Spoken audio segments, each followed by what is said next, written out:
when you say that you're taking something personally, personal is such a very interesting word because it implies the person, that I am living life as a person. So there has to be a person there who is taking something personally. Right? That person is only an idea in your head.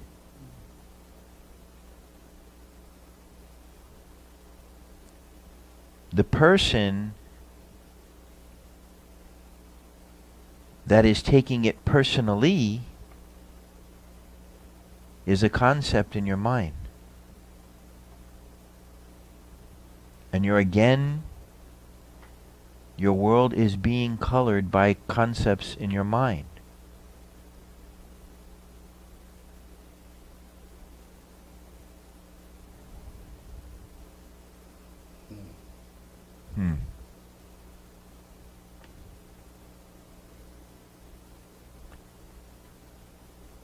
When you transcend the mind, is there a person there anymore?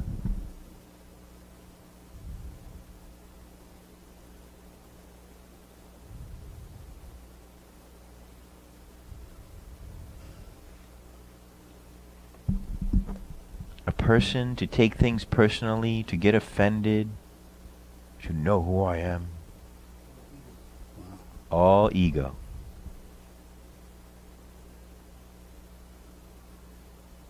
The world that we live in and who we think we are all concepts and ideas in our mind. I've said this before to try and illustrate this, is that we all have our book. And it's the book that we have written about our life. This is who I am. This is how the world is. This is how my life is. And it's like a book, a big book that we just keep writing and writing. Now the reason that I use the metaphor of a book is so that you can see so objectively that who you are and the world that you live in is just a story, like a story in a book that you can read. What happens when you close the book and throw the book away? Enlightenment. Transcendence. And it doesn't mean that life becomes bland or vanilla or you're blank.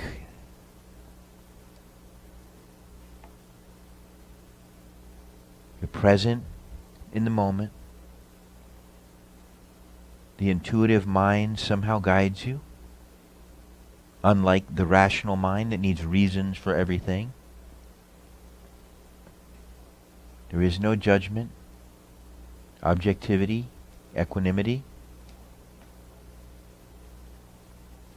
And in that space, your nature of just loving kindness just comes shine through right out, effortlessly. And I'm sure that some of you have even been in that space for moments in life. And it is completely wonderful. It's not a mind-based happiness. Excuse me. A mind-based happiness is when the world is the way your mind thinks it should be. Next time you get a letter from the post office that says we're open at 8:30 and we're not going to try to redeliver this, so don't wait for us. And your mind gets all happy, like, wow, finally, you know, it's how it should be. And your mind for a moment is happy. But the world is always changing, something is always changing, and the mind will always find reason to be upset.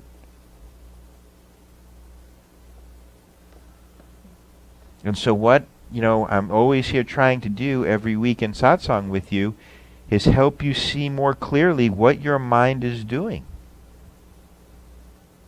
how this works, and to help you hopefully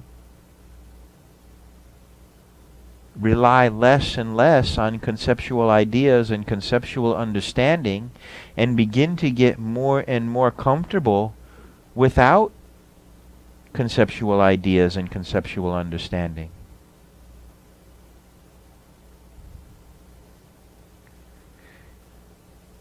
People are married to thinking. And they are thinking and thinking and thinking and thinking and thinking and thinking and thinking and thinking and thinking and thinking and thinking and thinking and thinking and thinking and thinking, and it just goes on and on and on and on and on and on and on. And it never stops. And they never even question it, because it's always been that way. Here I want you to question it. Do I really need these thoughts? Is it required of me to be thinking all the time? These thoughts are very aggravating. They're very upsetting, some of them.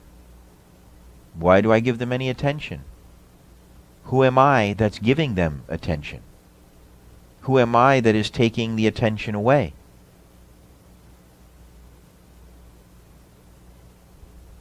Perhaps I'm not a who at all. Perhaps I just am.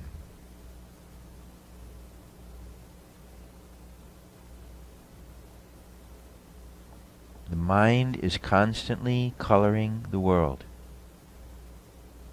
Constantly. When you put the mind down and just be, peace and joy.